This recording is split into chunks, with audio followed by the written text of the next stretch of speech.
Even if it is Ice Barrier, he has a chance to get through. Normally, if you anticipate Ice Barrier, then you can just try to Lava Burst first. Yeah. But now Chalky wants to reduce the amount of health as much as possible while keeping his options open. So I really like what he's doing.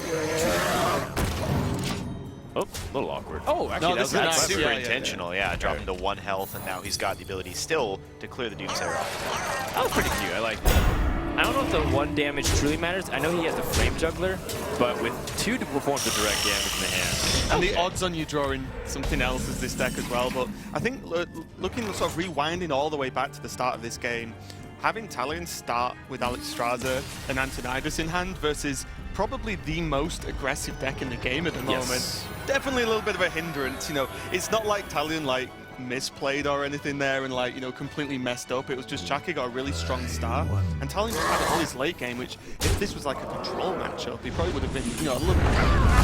Definitely, you want to have those cards early on so that you can have the Emperor Thaurissan reduce all those values and so forth. He even had draw cards. It wasn't like he had a bad hand by normal standards. It's just against that deck, you struggle against it a lot if they get an early curve of minions like you're bringing up Raven. So Totem Golems ends up being pretty good if you play it on turn 2. That was actually one of the biggest criticisms against that card. Totem Golem is one of those things where if you play it on the mana curve that it's supposed to, the turn 2, maybe even turn 3, it's very good. But in the late stages of the game, it's never nearly as impactful as it should be compared to some other minions. So a lot of people were hyped for that card, but they fell off because of that fact. Yeah, I think the big difference with it is the health total, right? Because there's a very, very big difference between having 3 and 4 health on that early in the game. Because you look at things like Fiery War Axe, Frostbolt, all requires an additional form of damage just to finish it off.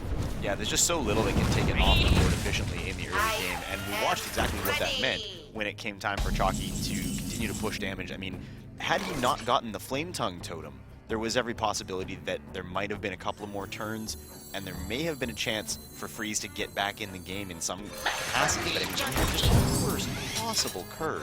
Like you said, when you start with Antonidas and Alexstrasza in hand, where do you go from there? Yeah, it's tough because the Flame Tongue Totem acts like a 4 damage charger that has 3 health, which is really hard to remove. As long as you have 2 minions, you get the 4 attack in. And from that point on, Freeze Mage had to make a choice of either spending its freeze immediately and not having any impact on the board the following turn, or taking the damage, being a little bit risky and drawing, and then trying to go from that point on. It's just basically lose-lose from that situation.